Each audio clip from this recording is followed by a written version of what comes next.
ಒಂದು ವಿಚಾರವನ್ನ ನಾವು ತಿಳ್ಕೊಳ್ಬೇಕಾಗಿದೆ. ಆ ನಾಯಿ ಪ್ರಾಮಾಣಿಕ ಒಂದು ಪ್ರಾಣಿ. ಅಷ್ಟೊತ್ತು ಅದು ಬಹಳ ಈ ನಾಯಿಗಿರುವಂತ ಬುದ್ಧಿ ಕೂಡ ಇರಬೇಕಾದಂತ ಮನುಷ್ಯರಿಗೆ ಇಲ್ಲ ಅಂತ ಹೇಳೋ ದುಃಖ ಈ ಸಂದರ್ಭದಲ್ಲಿ ಎಲ್ಲರೂ ಉಲ್ಲೇಖ ಮಾಡ್ತಾ ಇದ್ದಾರೆ. ಭಾರತೀಯ ಜನತಾ ಪಾರ್ಟಿಯ ಈ ಒಂದು ಪ್ರತಿಭಟನೆ, ಯುವ ಮೋರ್ಚಾದ ಯುವಕರು ಮಳೆಯನ್ನು ಲೆಕ್ಕಿಸಿದ ಈ ಪ್ರತಿಭಟನೆಯಲ್ಲಿ ಬಹಳ ದೊಡ್ಡ ಸಂಖ್ಯೆಯಲ್ಲಿ ಭಾಗಿಯಾಗಿದ್ದಾರೆ.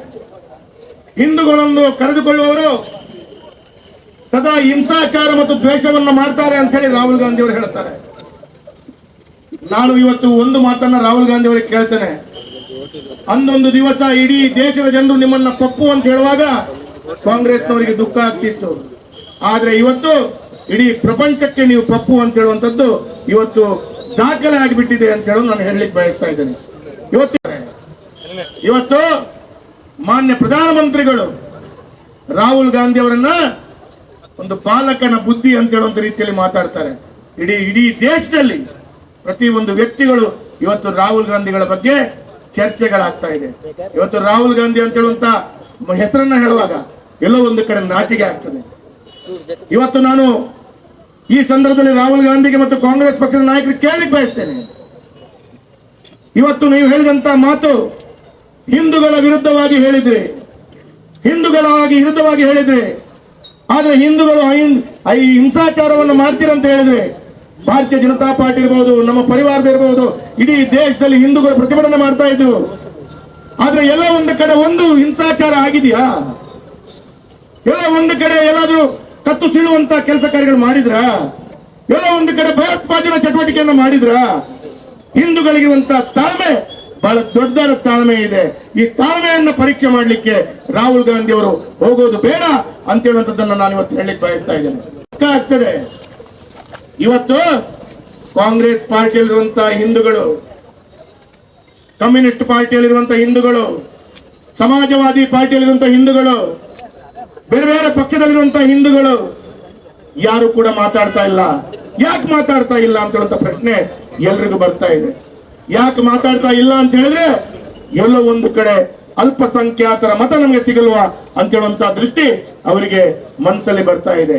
ಆದ್ರೆ ಹಿಂದೂಗಳ ಬಗ್ಗೆ ಬಹಳ ದೊಡ್ಡ ರೀತಿಯಲ್ಲಿ ಮಾತಾಡುವಾಗ ಹಿಂದೂಗಳು ಇಡೀ ದೇಶದಲ್ಲಿ ಇವತ್ತಿನ ತನಕ ನಾವು ಬಹಳ ತಾಳ್ಮೆಯಲ್ಲಿದ್ದೇವೆ.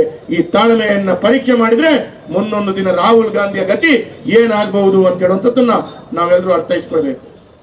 ಇವತ್ತೆಲ್ಲರೂ ಉಲ್ಲೇಖ ಮಾಡಿದ್ರು. ಇವತ್ತು ಭರತ್ ಶೆಟ್ಟಿ ಅವರು ಮಾತಾಡಿದ ನಂತರ ಎಲ್ಲೋ ಒಂದು ಕಡೆ ಊಟದಲ್ಲಿ ಪಾಯಸದ ಊಟ ಆದ ನಂತರ ಇನ್ನೇನು ಬರುತ್ತೆ ಅಂತ ಹೇಳುವಂತ ರೀತಿಯ ಪ್ರಶ್ನೆ ಎಲ್ಲರ ಮನಸ್ಸಿನಲ್ಲಿ ಕಾಯ್ತಾ ಇರಬಹುದು. ಆದ್ರೆ ಇವತ್ತು ನಾನು ಒಂದು ಮಾತನ್ನ ಕಾಂಗ್ರೆಸ್ನ ನಾಯಕರಿಗೆ ಹೇಳಲಿಕ್ಕೆ ಬಯಸ್ತಾ ಇದ್ದೀನಿ. ಇಲ್ಲಿ ತುಳುವಲ್ಲಿ ಒಂದು ಗಾದೆ ಇದೆ, ಇಲ್ಲಿ ತುಳುವಲ್ಲಿ ಒಂದು ವಿಶೇಷವಾದಂತ ಮಾತಿದೆ. ಏನು ಅಂತ ಕೇಳಿದ್ರೆ, ನಕ್ಕುರನ್ನು ಏತ್ ಉದ್ದ ಮಲ್ಪರೆ ಪೋಂಡಲ ನಕ್ಕೂರು ನಕ್ಕೂರೆ ರಾಹುಲ್ ಗಾಂಧಿ ಅವರನ್ನ ಎಷ್ಟೇ ಕಾಂಗ್ರೆಸ್ನವರು ಏನು ಪ್ರಯತ್ನ ಮಾಡಿದ್ರು ಕೂಡ ಅವರನ್ನ ಯಾವ ರೀತಿಯಲ್ಲಿ ಸರಿ ಮಾಡುವಂತ ಪ್ರಯತ್ನ ಆಗಲ್ಲ ಅಂತ ಹೇಳೋದು. ಹಾಗಾಗಿ ಒಂದು ರೀತಿಯ ರಾಹುಲ್ ಗಾಂಧಿಯ ಮಾನಸಿಕತೆ, ಕಾಂಗ್ರೆಸ್ನವರು ಎಷ್ಟೇ ಟ್ರೈನಿಂಗ್ ಕೊಟ್ಟರು ಕೂಡ ಏನು ಮಾಡಿದ್ರು ಕೂಡ ಅವರ ವಿಚಾರ ಇವತ್ತು ಸ್ಪಷ್ಟವಾದ ಮನಸ್ಪೂರ್ವಕವಾಗಿ ಬಂದಂತ ಮಾತುಗಳಿಂದ ಗೊತ್ತಾಗ್ತದೆ. ಇವತ್ತು ಕಾಂಗ್ರೆಸ್ನ ನಾಯಕರು ಬಹಳಷ್ಟು ಕಡೆಗಳಲ್ಲಿ ಹಿಂದೂಗಳು ಮಾತಾಡದ ಪರಿಸ್ಥಿತಿಗಳಲ್ಲಿದ್ದಾರೆ. ಇವತ್ತು ಇತ್ತೀಚಿನ ದಿನಗಳಲ್ಲಿ ಆದಂತ ಘಟನೆ, ಕಾಂಗ್ರೆಸ್ನ ಶಾಸಕರು ಡಿಜೆಹಳ್ಳಿ ಕೆಜೆಹಳ್ಳಿಯಲ್ಲಿ ಯಾವ ರೀತಿ ಪರಿಸ್ಥಿತಿಯನ್ನ ಅನುಭವಿಸಬೇಕಾಯಿತು. ಡಿಜೆಹಳ್ಳಿಯಲ್ಲಿ ಕೆಜೆಹಳ್ಳಿಯಲ್ಲಿ ಕಾಂಗ್ರೆಸ್ನ ಶಾಸಕ ಅಖಂಡ ಶ್ರೀನಿವಾಸ ಮೂರ್ತಿ ಅವರ ಮನೆ ನುಗ್ಗಿ ಹೊಡೆಯುವಂತಹ ಪರಿಸ್ಥಿತಿ ವಾತಾವರಣ ಆದಾಗಲೂ ನಿಮಗೆ ಬುದ್ಧಿ ಬರಲ್ಲ. ಎಲ್ಲ ಒಂದು ಕಡೆ ಆ ಪಕ್ಷದ ನಾಯಕರು ನಮಗೆ ಟಿಕೆಟ್ ಅನ್ನ ನೀಡಿದ್ದಾರೆ, ಎಲ್ಲ ಒಂದು ಅವರ ಓಟ್ ಬೇಕು ಅಂತೇಳಿ ನಮ್ಮ ಮನೆಯ ಮಕ್ಕಳನ್ನ ಕೂಡ ಅವರು ಹೊತ್ತೊಯ್ದು ಕೊಂಡೊಯ್ದು ಕೂಡ ನೀವು ಕಾಂಗ್ರೆಸ್ನ ನಾಯಕರು ಮಾತಾಡಲ್ಲ. ನಾಚಿಕೆ ಆಗಬೇಕು ನಿಮಗೆ, ಇಂಥ ರಾಜಕೀಯ ವ್ಯವಸ್ಥೆಗೆ ನಾಚಿಕೆ ಆಗಬೇಕು. ನೋಡೋ ಎಲ್ಲ ಒಂದು ಕಡೆ ಯಾವುದೇ ಒಂದು ವ್ಯಕ್ತಿ ಮುಸಲ್ಮಾನರ ಬಗ್ಗೆ ಮಾತಾಡ್ಲಿ, ಸಮಾಜವಾದಿ ಪಕ್ಷದಲ್ಲಿರುವಂತ ಮುಸಲ್ಮಾನ ಹೇಳ್ತಾನೆ, ಕಾಂಗ್ರೆಸ್ ಪಕ್ಷದಲ್ಲಿರುವಂತ ಮುಸಲ್ಮಾನ ಹೇಳ್ತಾನೆ, ಕಮ್ಯುನಿಸ್ಟ್ ಪಕ್ಷದಲ್ಲಿರುವಂತ ಮುಸಲ್ಮಾನ ಹೇಳ್ತಾನೆ.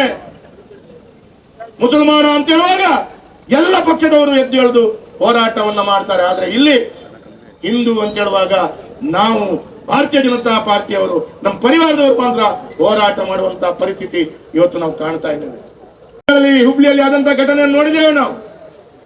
ಕಾಂಗ್ರೆಸ್ನ ಕಾರ್ಪೊರೇಟರ್ನ ಮಗಳಿಗೆ ಯಾವ ರೀತಿ ಗತಿ ಮಾಡಿ ತೋರಿಸಿದ್ರು ಅಂತ ನಾವು ನೋಡ್ತಾ ಇದ್ದೇವೆ.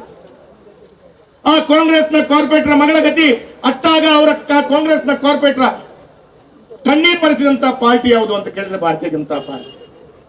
ನಾವು ಕಾಂಗ್ರೆಸ್ನ ಕಾರ್ಪೊರೇಟರ್ ಅಂತ ತಿಳ್ಕೊಳ್ಳಿಲ್ಲ, ಅವರೊಬ್ಬ ಹಿಂದೂ. ಆ ಹಿಂದೂ ಮನೆ ಹೆಣ್ಮಗಳಿಗೆ ಅನ್ಯಾಯ ಆಗಿದೆ ಅಂತ ಹೇಳೋದನ್ನು ತಿಳ್ಕೊಂಡು ಅವರ ಕಣ್ಣೀರನ್ನು ಒರೆಸುವಂತ ಪ್ರಾಮಾಣಿಕ ಪ್ರಯತ್ನವನ್ನು ನಾವು ಮಾಡಿದ್ದೀವಿ. ಹಾಗಾಗಿ ಇವತ್ತು ಸ್ಪಷ್ಟವಾಗಿದೆ. ಉತ್ತರ ಪ್ರದೇಶದ ಒಬ್ಬ ಮಂತ್ರಿ ಹೇಳ್ತಾನೆ ಜೈ ಶ್ರೀರಾಮ ಹೇಳುವನ್ನ, ಉತ್ತರ ಪ್ರದೇಶದ ಒಂದು ಕಾಂಗ್ರೆಸ್ ನಾಯಕ ಹೇಳ್ತಾರೆ ಜೈ ಶ್ರೀರಾಮ ಹೇಳುವ ತುಂಡು ತುಂಡು ಮಾಡಿ ಬಿಸಾಡಿ. ಏನಂತ ತಿಳ್ಕೊಂಡಿದ್ದೀರಿ ನೀವು? ಏನಂತ ತಿಳ್ಕೊಂಡಿದ್ದೀರಿ ಸ್ವಾಮಿ ನೀವು? ತುಂಡು ತುಂಡು ಮಾಡಿ ಬಿಸಾಡ್ಲಿಕ್ಕೆ ನಾವು ಕೈಗೆ ಬಳೆ ಕಟ್ಕೊಂಡು ಕೂತ್ಕೊಂಡಿದೀವ? ನಮ್ಮ ಕೂಡ ತಾಕಾತು. ಇವತ್ತು ಹೇಳಿದ್ರು ಶಿವಾಜಿ ಮಹಾರಾಜರು ಹುಟ್ಟಿದಂತ ನೆಲ ಇದು, ರಾಣಾ ಮಹಾಪ್ರತಾಪರು ಹುಟ್ಟಿದಂತ ನೆಲ ಇದು. ಏನು ನಿಮ್ಮ ಈ ರೀತಿಯ ಘಟನೆಗಳಿಗೆ ನಾವು ಯಾವತ್ತೂ ಕುಂದಲ್ಲ, ಯಾವತ್ತೂ ಎದರಲ್ಲ. ಉತ್ತರವನ್ನ ಯಾವ ರೀತಿ ಕೊಡಬೇಕು ಕೊಡುವಷ್ಟು ಸಾಮರ್ಥ್ಯ ಹೊಂದಿದಂತ ಹಿಂದೂ ಸಮಾಜ. ಇವತ್ತು ಮಂಗಳೂರಿನಲ್ಲಿ ಇದನ್ನ ಬಹಳ ದೊಡ್ಡ ರೀತಿಯಲ್ಲಿ ನಾವು ಪ್ರತಿಭಟನೆ ಮಾಡ್ತಾ ಇದ್ದೀವಿ. ಪ್ರತಿಯೊಂದು ಮನೆಯಲ್ಲಿ ಇವತ್ತು ಎಲ್ಲ ಹಿಂದೂ ಎಚ್ಚೆತ್ತುಕೊಳ್ಳುವಂತ ಪರಿಸ್ಥಿತಿ ಮಾಡಿದ್ದೇವೆ. ಇವತ್ತು ಇದರ ಮುಖಾಂತರ ಈ ಪ್ರತಿಭಟನೆಯನ್ನ ಮನೆ ಮನೆಗಳಲ್ಲಿ ಜನರಿಗೆ ತಿಳಿಸುವಂತಹ ಕಾರ್ಯಗಳು. ಯಾವ ರೀತಿ ಹಿಂದೂ ವಿರೋಧಿ ಸರ್ಕಾರ ಇವತ್ತಿದೆ. ಲೋಕಸಭಾ ಚುನಾವಣೆಯ ಮುಂಚೆ ಗಂಧ ಕುಂಕುಮವನ್ನು ಹಾಕಿ ಲೋಕಸಭಾ ಚುನಾವಣೆ ನಂತರ ಯಾವ ರೀತಿ ವರ್ತನೆಯನ್ನು ತೋರಿಸ್ತಾ ಇದ್ದಾರೆ ಅಂತ ಹೇಳುವಂತ 2-4 ಕಾಂಗ್ರೆಸ್, 2-4 ರಾಹುಲ್ ಗಾಂಧಿ ನಾವು ಕಾಣ್ತಾ ಇದ್ದೇವೆ. ಹಾಗಾಗಿ ಇದನ್ನೆಲ್ಲವನ್ನ ಖಂಡಿಸಬೇಕು, ಇದನ್ನೆಲ್ಲವನ್ನ ಉತ್ತರ ಕೊಡಬೇಕು. ಹಿಂದೂ ಸಮಾಜ ನಾವು ಎದ್ದು ಬಿಟ್ರೆ, ನಾವು ಹೇಡಿಯಲ್ಲ, ನಾವು ಎದ್ದು ಹೊಡಿಲಿಕ್ಕೆ ಶುರು ಮಾಡಿದ್ರೆ ಯಾವ ರಾಹುಲ್ ಗಾಂಧಿ ಕೂಡ ನಮ್ಮ ಕಣ್ಣಿಗೆ ಕಾಣಲ್ಲ ಅಂತ ಹೇಳೋದು ನಾವು ಹೇಳಲಿಕ್ಕೆ ಬಯಸ್ತಾ ಇದ್ದೇವೆ. ಇದನ್ನಿದ್ದೇವೆ. ಇವತ್ತು ಹಿಂದೂ ಸಮಾಜ ಇನ್ನಷ್ಟು ಗಟ್ಟಿಯಾಗಿ, ಈಗಾಗಲೇ ಡಾಕ್ಟರ್ ಭರತ್ ಶೆಟ್ಟಿ ಅವರು ಒಂದು ಮಾತನ್ನ ಹೇಳಿದ್ರು. ನಿಜವಾಗಿದೆ, ಪೊಲೀಸ್ ಇಲಾಖೆಗೆ ಆದಂತಹ ಅನ್ಯಾಯದ ಸಂದರ್ಭದಲ್ಲಿ ಪೊಲೀಸ್ ಇಲಾಖೆ ರಕ್ಷಣೆಗೆ ಬಂದಿಲ್ಲ. ಇದೇ ಮಂಗಳೂರು ನಮ್ಮ ಕ್ಷೇತ್ರದಲ್ಲಿ ಸಿಐಎ NRC ಗಲಾಟೆ ಆದಾಗ ಪೊಲೀಸರು ಎನ್ಕೌಂಟರ್ ಮಾಡಿದಾಗ ಪೊಲೀಸ್ ಸ್ಟೇಷನ್ಗೆ ಬೆಂಕಿ ಹಾಕ್ಲಿಕ್ಕೆ ಬಂದಿದ್ರು. ಆ ಮುಖ್ಯ ರಸ್ತೆ ಕಾಂಕ್ರೀಟ್ ರಸ್ತೆಯಲ್ಲಿ 4 ಗೋಡೆಯಲ್ಲಿ ತಡೆಗೋಡೆ ಕಟ್ಟಿ, ಕಲ್ಲಿನ ಗೋಡೆಯನ್ನ ಕಟ್ಟಿ ಪೊಲೀಸ್ ಇಲಾಖೆಯನ್ನ ಆ ರಕ್ಷಿಸುವಂತ ದೃಷ್ಟಿಯಲ್ಲಿ ಯಾರು ಬರಬಾರ್ದು ಅಂತೇಳಿ ಮಾಡಿದ್ರು. ಅವಾಗ ಎಲ್ಲಿತ್ತು ನಮ್ಮ ಪೊಲೀಸರು? ಹಾಗಾಗಿ ರಾಜಕಾರಣಿಗಳು ಹೇಳ್ತಾರೆ, ಕಾಂಗ್ರೆಸ್ನವರು ಹೇಳ್ತಾರೆ ಅಂತೇಳಿ ಹಿಂದೂಗಳ ವಿರುದ್ಧ ಅನ್ಯಾಯ ಮಾಡ್ಲಿಕ್ಕೆ ಹೋಗಬೇಡಿ.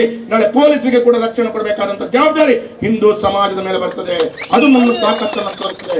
ಹಾಗಾಗಿ ಹೇಳಲಿಕ್ಕೆ ಬಯಸ್ತಾ ಇದ್ದೇನೆ. ಹೋದ್ರು ಪೊಲೀಸ್ ಸ್ಟೇಷನ್ಗೆ ಬೆಂಕಿ ಹಾಕ್ಲಿಕ್ಕೆ ಹೋದ್ರು. ಆ ಸಂದರ್ಭದಲ್ಲಿ ಆದಂತಹ ಘಟನೆ 2 ಎನ್ಕೌಂಟರ್ ಮುಖಾಂತರ ಇಬ್ಬರನ್ನ ಪೊಲೀಸ್ ಇಲಾಖೆ ಕೊಂದು ಹಾಕಿತ್ತು. ಅದನ್ನು ಪ್ರಶ್ನಿಸಿ ಬಹಳ ದೊಡ್ಡ ರೀತಿಯಲ್ಲಿ ಹೋರಾಟವನ್ನು ಪ್ರಾರಂಭ ಮಾಡಿದ್ರು ಕಾಂಗ್ರೆಸ್. ಆದ್ರೆ ವಿಧಾನಸೌಧದಲ್ಲಿ ಅದಕ್ಕೆ ಉತ್ತರವನ್ನ 25 ನಿಮಿಷಗಳ ಕಾಲ ಆದಂತಹ ಘಟನೆಗಳ ಬಗ್ಗೆ ನಾನು ಅದಕ್ಕೆ ಉತ್ತರವನ್ನ ಕೊಡುವಂತ ಕೆಲಸ ಕಾರ್ಯಗಳು ಮಾಡಿದ್ದೇನೆ. ನಮ್ಮ ಗೃಹ ಸಚಿವರು ಉತ್ತರವನ್ನ ಕೊಡುವಂತ ಕೆಲಸ ಮಾಡಿದ್ದೇವೆ. ನಮ್ಮ ಮುಖ್ಯಮಂತ್ರಿಗಳು ಉತ್ತರವನ್ನ ಕೊಡುವಂತ ಕೆಲಸ ಮಾಡಿದ್ದೇವೆ. ನಿಮಗೆ ರಕ್ಷಣೆ ಕೊಟ್ಟಂತ ವ್ಯವಸ್ಥೆ ಭಾರತೀಯ ಜನತಾ ಪಾರ್ಟಿ ಮಾಡಿದೆ. ಅದು ಕಾಂಗ್ರೆಸ್ ಪಕ್ಷ ನಿಮ್ಮನ್ನೆಲ್ಲಾದ್ರೂ ರಕ್ಷಣೆ ಮಾಡುತ್ತಾ? ಇತ್ತೀಚಿನ ದಿನಗಳಲ್ಲಿ ಒಂದು ಘಟನೆ ನಡೆಯಿತು. ಮಂಗಳೂರಿನ ಮಿಲಾಗ್ರಿಸ್ ಕಾಲೇಜಿನಲ್ಲಿ ಒಂದು ಮುಸಲ್ಮಾನ ಇಬ್ಬರು ಹುಡುಗರು ಪ್ರಾಂಶುಪಾಲರಿಗೆ ಹೊಡಿತಾರೆ. ಪ್ರಾಂಶುಪಾಲರು ಆ ಚರ್ಚಿನ ಧರ್ಮಗುರುಗಳಾಗಿರ್ತಾರೆ, ಪ್ರಾಂಶುಪಾಲರಿಗೆ ಹೊಡಿತಾರೆ. ಪ್ರಾಂಶುಪಾಲರು ಪೆಡ್ತಿಂದವರಿಗೆ ಪಾಪ ಬಹಳ ಕಣ್ಣೀರಾಗ್ತದೆ. 800 ಜನ ವಿದ್ಯಾರ್ಥಿಗಳು ಮತ್ತು ಅವರ ಶಿಕ್ಷಕರು ಎಲ್ಲರೂ ಮಿಲಾಗ್ರಿಸ್ ಕಾಲೇಜ್ನಿಂದ DC ಕಚೇರಿ ತನಕ ಪ್ರತಿಭಟನೆಯನ್ನು ಮಾಡ್ತಾರೆ. ಆ ಪ್ರತಿಭಟನೆ ಉದ್ದೇಶಿಸಿ ನಾನು ಮಾತಾಡ್ಲಿಕ್ಕೆ ಹೋಗಿದ್ದೆ. ಅವಾಗ ನಾನು ಕಾಂಗ್ರೆಸ್ನ ನಾಯಕರಿಗೆ ಕೇಳಿದೆ, ಯಾಕಪ್ಪ ಬರಲ್ಲ? ಏನು ಮಾಡುದು? ಪೆಡ್ತಿಂದವರು ಕ್ರಿಶ್ಚಿಯನ್ರು, ಹೊಡೆದವರು ಮುಸಲ್ಮಾನರು. ನಮಗೆ ಮುಸಲ್ಮಾನರ ಮತ ಬೇಕು, ಕ್ರಿಶ್ಚಿಯನ್ರು ಹೇಗೂ ನಮ್ಗೆ ಆಗ್ತಾರೆ, ಹಾಗಾಗಿ ನಾವು ಯಾಕೆ ಬರಬೇಕು ಅಂತ. ಯಾವ ಮಾನಸಿಕತೆ! ಪ್ರತಿ ಒಂದು ಹಂತದಲ್ಲಿ ವೋಟ್ ಬ್ಯಾಂಕ್ ರಾಜಕಾರಣವನ್ನು ಮಾಡುವಂತದ್ದು ನಿಮ್ಮ ಮಾನಸಿಕತೆ ಆಗಿದೆ. ನಾವು ಯಾವುದೇ ಪಕ್ಷದಲ್ಲಿರುವಂತವರು ಹಿಂದೂಗಳಿಗೆ ಅನ್ಯಾಯ ಆದ್ರೆ ಭಾರತೀಯ ಜನತಾ ಪಾರ್ಟಿ ಇರ್ಬೋದು ಅಥವಾ ನಮ್ಮ ಸಂಘಟನೆ ಬಂದೇ ಬರುತ್ತೆ ಅಂತಕ್ಕಂಥದ್ದು ಹೇಳಲಿಕ್ಕೆ ಬಯಸ್ತಾ ಇದ್ದೇನೆ. ಹಾಗಾಗಿ ಇವತ್ತು ಪೊಲೀಸ್ ಇಲಾಖೆ ಇರಬಹುದು, ಪೊಲೀಸ್ ಇಲಾಖೆ ಮೇಲೆ ನಮ್ಗೇನು ದ್ವೇಷ ಇಲ್ಲ. ಪೊಲೀಸ್ ಇಲಾಖೆ ನಮ್ಮ ವಿರುದ್ಧವಾಗಿ ಆಗುವಂತಹ ಕೆಲಸ ಕಾರ್ಯಗಳು, ನಮಗೆ ವಿರುದ್ಧವಾದ ಕೆಲಸ ಕಾರ್ಯಗಳನ್ನ ಕಾಂಗ್ರೆಸ್ನ ನಾಯಕರು ಹೇಳಿದ ಪ್ರಕಾರ ನೀವು ಮಾಡ್ಲಿಕ್ಕೆ ಹಚ್ತೀರಿ. ಆದ್ರೆ ಬಹಳ ಕಷ್ಟವನ್ನ ಮುಂದಿನ ದಿನಗಳಿಗೆ ಎಲ್ಲರೂ ಅನುಭವಿಸಬೇಕಾಗ್ತದೆ. ಇವತ್ತು ಈ ಪ್ರತಿಭಟನೆ ನಾನು ಹೇಳಲಿಕ್ಕೆ ಬಯಸ್ತಾ ಇದ್ದೇನೆ. ಕಾಂಗ್ರೆಸ್ ನಾಯಕ ಪಪ್ಪು, ನೀವು ಒಂದು ಮಾತು ತಿಳ್ಕೊಳ್ಬೇಕಪ್ಪ. ಈ ರೀತಿ ಹೇಳಿಕೆ ಕೊಟ್ಟ ಕೂಡಲೇ ಎಲ್ಲೋ ಒಂದು ಕಡೆ ನಿನ್ನನ್ನು ಎಲ್ಲರೂ ನಂಬ್ತಾರೆ ಅಂತ ಹೇಳಿದ್ರೆ ತಪ್ಪು. ಇವತ್ತು ಲೋಕಸಭೆಯಲ್ಲಿ ಪ್ರಧಾನಮಂತ್ರಿಗಳು ಎದ್ದು ಅದಕ್ಕೆ ಉತ್ತರವನ್ನ ಕೊಡುವಂತ ಕೆಲಸ ಕಾರ್ಯಗಳು ಮಾಡಿದ್ದಾರೆ. ಈ ನಗರದಲ್ಲಿ, ಇಡೀ ಜಿಲ್ಲೆಗಳಲ್ಲಿ, ಇಡೀ ರಾಜ್ಯದಲ್ಲಿ, ಇವತ್ತು ಇಡೀ ದೇಶದಲ್ಲಿ ಭಾರತೀಯ ಜನತಾ ಪಾರ್ಟಿ ಉತ್ತರ ಕೊಡ್ತಾ ಇದೆ. ಹಾಗಾಗಿ ರಾಹುಲ್ ಗಾಂಧಿ ಅವರು ತಿಳ್ಕೊಳ್ಬೇಕು, ಎಲ್ಲೋ ಒಂದು ಕಡೆ ನಾನೇ ಬಹಳ ದೊಡ್ಡ ರೀತಿಯ ಪ್ರಧಾನಮಂತ್ರಿಯ ಹುದ್ದೆಗೆ ಅರ್ಹ ಅಂತ ಹೇಳುವಂತ ತಿಳ್ಕೊಳ್ಳುವಂತ ವ್ಯಕ್ತಿ, ಅರ್ಹತೆ ಏನು ಅಂತ ಹೇಳುವಂಥದ್ದು ತೋರಿಸ್ಕೊಡ್ತಾ ಇದ್ದಾರೆ. ಹಾಗಾಗಿ ಇವತ್ತು ರಾಹುಲ್ ಗಾಂಧಿ ಅವರ ಹೇಳಿಕೆ ಭಾರತೀಯ ಜನತಾ ಪಾರ್ಟಿ ಯುವ ಮೋರ್ಚಾದ ಮುಖಾಂತರ, ಈ ಪ್ರತಿಭಟನೆ ಮುಖಾಂತರ ನಾವು ಇವತ್ತು ಬಹಳ ಉಗ್ರವಾಗಿ ಖಂಡಿಸುವಂತಹ ಕೆಲಸ ಕಾರ್ಯಗಳಾಗ್ತಾ ಇದೆ.